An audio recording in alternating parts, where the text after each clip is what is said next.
नमस्कार, मेधा astro channel पे मेधक परिवार और संस्कार में आप सबका बहुत बहुत स्वागत है। दिन 24 जनवरी 2026 शनिवार। तिथि शश्री मापनोति। तिथि श्री प्रदान करती है।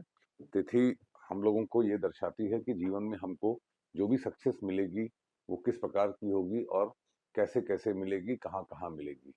तिथि is what we get, vaar is how we get, and nakshatra is why we get.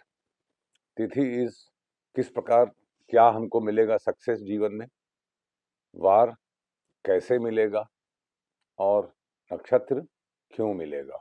तिथि क्या नहीं मिलेगा, वार कैसे नहीं मिलेगा और नक्षत्र क्यों नहीं मिलेगा। इसको समझने की कोशिश कीजिएगा। ये बहुत इंटरेस्टिंग चीज है, तो छोटी सी, मगर अपनी कुंडली में जोड़िएगा तो आपको सारे रहस्य खुलने शुरू हो जाएंगे जीवन में। 70% तो डायग्नोसिस तब हो जाती है जब सक्सेस मिलती है, जब आपकी डायग्नोसिस हो जाए कि व्हाट इज द प्रॉब्लम। चलिए, तिथि शश्री मापनोति। तिथि है षष्ठी। षष्ठी तिथि नंदा तिथि है, जो शुक्रदेव के अनुसार फल देती है। और इसके जो इफेक्ट प्लैनेट हैं कुंडली में, जहाँ पे भी गुरु होते हैं, जिस भी भाव में, और गुरु की राशियां धनु और मीन जहाँ होती हैं, उसके अनुसार ये फल देती है। कॉज इज वीनस, शुक्र, कारण शुक्र देते हैं षष्ठी में, और जो परिणाम है वो गुरु देते हैं। तो इससे क्या समझ में आया? ऑपोजिट एनर्जीज मगर शुभ एनर्जीज। एक दैत्य गुरु शुक्र और वो देवताओं के गुरु। तो जिस तिथि में कारण दैत्य गुरु देंगे और रिजल्ट मिलेगा देव गुरु को या देव गुरु जैसा, तो इसमें आपको वॉरियर होने का एक नहीं समझ में आ रहा है मौसम। इस तिथि में, तिथि षष्ठी तिथि वॉरियर की तिथि है। भगवान कार्तिकेय इसके स्वामी देवता हैं। और इसमें जो राशियां दग्ध होती हैं, जल जाती हैं, वो कौन कौन सी होती हैं? मेष और सिंह। दोनों ही देखिए अग्नि तत्व राशियां दग्ध हो जाती हैं। मतलब अग्नि तत्व राशियां, मेष क्या है? काल पुरुष में सेल्फ है, और सिंह क्या है? फ्यूचर है, हमारी क्रिएटिविटी है, संतान है, हमारी आत्मा है, एग्रेशन है, फ्यूचरिस्टिक अप्रोच है। तो ये दोनों ही तिथियां का स्वार्थ हमको नहीं मिलेगा, मतलब मटेरियल डिजायर नहीं मिलेगा, भौतिक सुख नहीं मिलेगा। इसका हमको स्पिरिचुअल एंगल अचीव करना चाहिए। देखिए, तिथियों पे जो राशियां दग्ध होती हैं वो मिराकुलस हो जाती हैं। उस पे आप मटेरियल गेन एक्सपेक्ट मत करिए, तो वो आपको इतना भर देंगी कि आपको किसी चीज की आवश्यकता ही नहीं होगी। बहुत अच्छी तिथि है षष्ठी तिथि। वारात आयुष्यवर्धन वार है शनिवार। अब शनिवार को षष्ठी तिथि कोई विशेष योग नहीं बनाती है, कोई विशेष प्रकार की शुभता भी प्रदान नहीं करती है, मगर नक्षत्रात् हरते पापम। अच्छा, शनि देव हैं कहाँ पे? मीन राशि में है। मीन राशि के स्वामी गुरु होते हैं।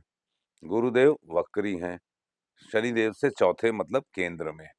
चौथे और 10वें का संबंध मैंने आपको बताया था कि चौथे प्लैनेट में, प्लैनेट के जिस प्लैनेट से चौथा देखना है, उसके कर्म का स्टोरेज चौथे जगह पे है। इसका मतलब शनि देव मीन में है, तो मीन से चौथे मिथुन में गुरुदेव वक्री हैं, तो ये शनि देव का कर्मों का स्टोरेज है गुरुदेव में, जो कि वक्री हैं। इसका मतलब शनि देव गुरुदेव के अनुसार फल कर रहे हैं। और गुरुदेव, और जहां से जो से 10th रिजल्ट होता है, 10th पॉइंट, 10th हाउस, वो रिजल्ट होता है। तो गुरु से 10th में है शनि देव। तो ये शनि और गुरु का जो परस्पर केंद्र संबंध है, ये हमारे पूरे पूरे जीवन को बदलने के लिए रूपरेखा, भूमिका और कार्य क्रियाकलाप सब चल रहे हैं। धनु राशि पे शनि और गुरु दोनों की कॉमन दृष्टि है। तो इसका मतलब सरकार, धर्म, शासन, प्रशासन, न्याय, हमारे जीवन की न्यायिकता, संस्कार, इन सब चीजों के ऊपर जबरदस्त परिवर्तन हो रहा है। नक्षत्रात् हरते पापम, नक्षत्र है उत्तरा भाद्रपद।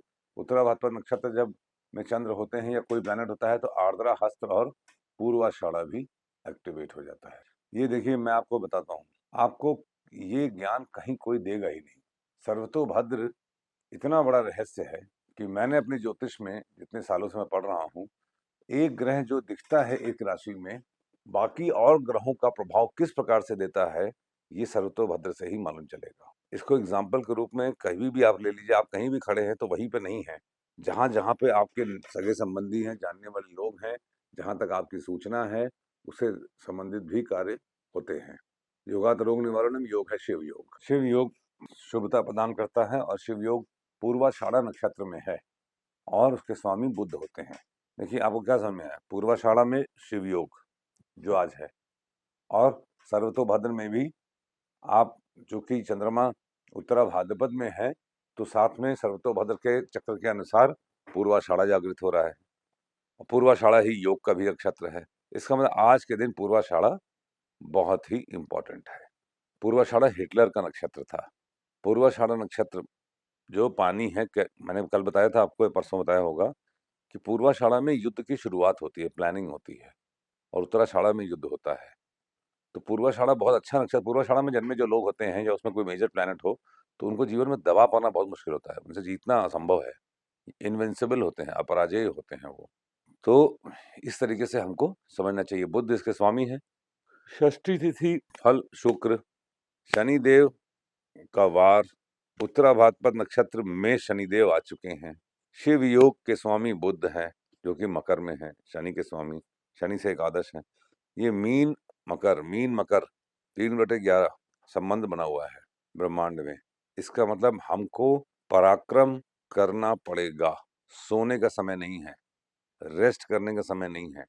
ये कॉस्मोस से अबंडेंस ऑफ एनर्जी फ्लो हो रही है, जो एनर्जी हमको बिल्कुल भी यूटिलाइज करनी चाहिए, वेस्ट नहीं करना चाहिए समय, हमें इसका लाभ मिलेगा। एक बार हम आप सबको रिवाइज करा देते हैं कि चलिए घात कैसे देखते हैं। तो ये महीना कौन सा है, माघ महीना है। तो घात का चक्र जो हमने इस वीडियो के लास्ट में मिलता है आपको, भी देखिए चक्र ये है। तो महीना कौन सा है, माघ महीना है। तो माघ महीने में तुला राशि पे घात होता है, ठीक है। चंद्रमा किस राशि में है, उत्तरा भाद्रपद मतलब मीन में है। तो जब मीन में होते हैं तो धनु पे घात होता है। तिथि क्या है, नंदा तिथि है। नंदा तिथि पे मेष और वृश्चिक, ये दो राशियों पे घात होता है। वार क्या है, शनिवार। जब शनिवार होता है तो वृषभ पे और सिंह और कन्या पे घात होता है। नक्षत्र क्या है आपका, उत्तरा भाद्रपद। उत्तरा भाद्रपद नक्षत्र इतना सुंदर नक्षत्र है कि इस पे कोई भी वेद इसमें नहीं होता है। उत्तरा भाद्रपद फाइनल लिबरेशन का नक्षत्र है, ट्रूथ का नक्षत्र है, शुभ नक्षत्र है। इसमें ये नक्षत्र किसी पे भी घात नहीं लगाता है। माह हो गया, सूर्य अभी है मकर राशि में, तो कर्क राशि पे घात है, ठीक है। ऋतु के स्वामी शनिदेव हैं तो कर्क राशि पे घात है और तुला पे घात है। अब आप देखिए आज के दिन किन राशियों पे घात है। अगर देखा जाए तो ये आपको चार्ट देख के मैंने पहले बताया था कैसे देखना है। आई होप कि आपको ये क्लियर होगा, जो लोग पुराने हैं, और जो नए लोग हैं उसी वीडियो को बाद में जाके देखें, जो कि बाद में प्ले हो जाएगा इस वीडियो के एंड में। तो आप देखेंगे तुला, जो भी राशियां 2 बार आ जाएं या 2 से ज्यादा, उस पे घात है। उनको सावधान रहना पड़ेगा। उनको उनको मतलब अपमान का सामना, दुर्घटना, चोट इत्यादि का सामना करना पड़ सकता है, तबीयत खराब होना, मानसिक कष्ट इत्यादि। तो तुला राशि आ रही है 3 बार और कर्क आ रही है 2 बार। तो इसका मतलब तुला और कर्क पे घात है।